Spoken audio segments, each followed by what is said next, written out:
I find the shift for me from this vengeance into forgiveness starts to happen as I have this hand up there and own everything rather than swallow it. If I've swallowed part of it, there's a whole part that still is going like that and just isn't. It's not letting me be free. But then once I put this hand up, and then I start to take in that whatever I've lost, the other hand starts to come up. The first thing it usually wants is the vengeance.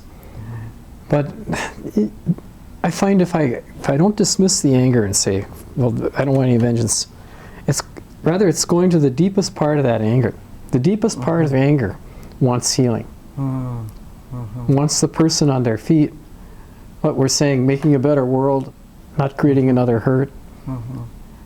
It wants a world where we're going to be safe and where others are going to be safe and nobody's going to be hurt like I was hurt.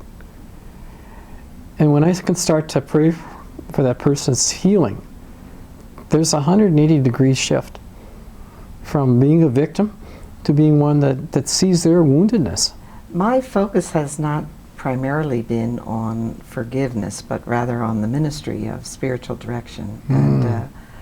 But what I've been inspired by is either groups or individuals who have been able to forgive, and I like that way of your saying, because they have a real big God, or because they don't wish to remain the victim of circumstances.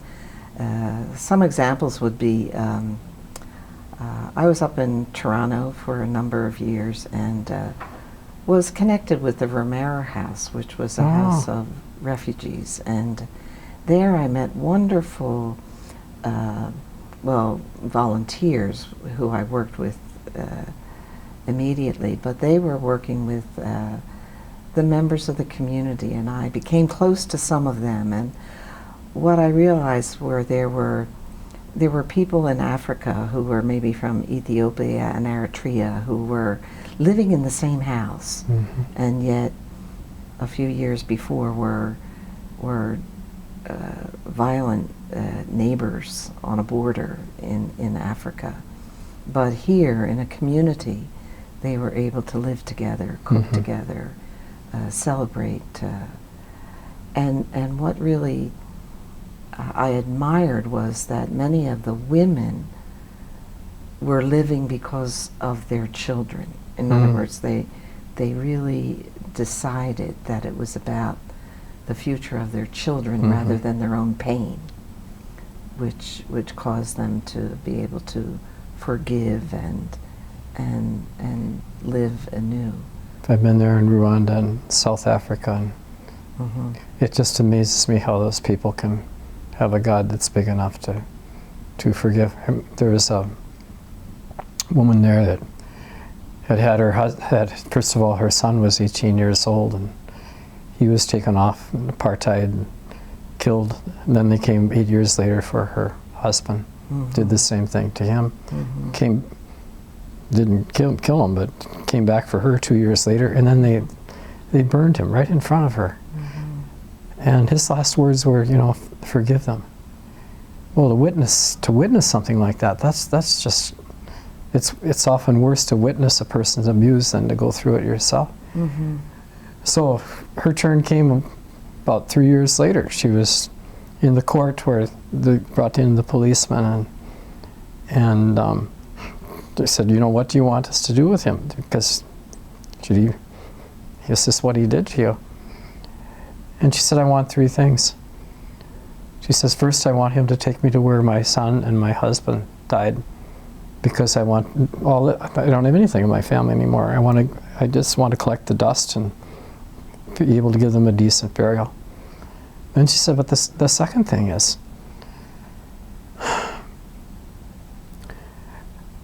I have a lot of love to give, and I don't have any family anymore. So I want Mr. Vanderbeck, who was a policeman that did all this to her, to come to the ghetto and 2 days a week to be my son. Oh, my word. And she said, I can see he doesn't quite believe me yet. So she had a hard time walking. She was 70 years old by that time. She said, I want a couple people to help me walk over to him so that I can embrace him and let him know right now that this is what's in my heart for him. And then she started to get up and go over to him, and he just fainted. But it's that kind of thing. You know, I haven't been through hurts like that. It's like I catch from others what they have been able to go through, and then it's more inside me. It isn't altruism that has us forgive. You know, whether the person may change or they may not change. It's all about doing it for yourself and for your children, so that you don't become the victim. One of the gifts of spiritual direction is to be able to, first of all, stay with ourselves till we have those experiences of pain or hurt in ourselves. Go deep enough to reach that humanity, the empathy, the compassion, and to be able to be with others, so that the vengeance, which is a reaction, can really turn into that human empathy of compassion and being able to suffer with the other rather than continue the suffering that they have caused, either us or others. I think in spiritual direction, what you're doing is you're just hearing the story of the other person and letting them be loved in all their pain. And that's where forgiveness takes place, when they can accept whatever they're feeling, the anger that's there, that place where they have to own the whole hurt or not just swallow it, and how they're loved by you, by God. Then they can start to move into that place where they don't just have the vengeance that wants to get even, because that it doesn't do anything but just create another cycle of violence. I keep going back to Kubler-Ross and her stages: denial, swallowing all that pain, and anger. Can you really own the whole thing rather than just swallow that part too? Bargaining, what do you really need? What would get you on your feet? What have you lost, and how can you have that in your life? Like that woman in South Africa saying, I need to bury my husband. I need to have a son that I can love. When you own those things that you really need and you start to take them in, you get on your feet again. And then the depression stage, where are you blaming? Why do I let that stuff happen to me? Why can't I just be a person that can bounce through life? Whatever it is that when I can start to share whatever I'm feeling and let myself be loved right there by God and another person, then there's movement. And I think wherever I'm stuck, if I'm stuck in anger, then I'm stuck there in forgiveness. If I'm stuck in not forgiving myself, then I'm stuck there. It's just, it's feeling whatever I'm feeling, and then letting myself be loved by God and another that gets me unstuck. Yeah, the capacity to be loved, to be the beloved. I think if people really forgive, then we'd have a world where there was social justice, what your mothers are saying about the next generation.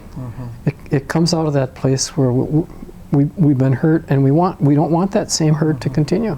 We have to have a world of justice, not one where somebody else is hurt.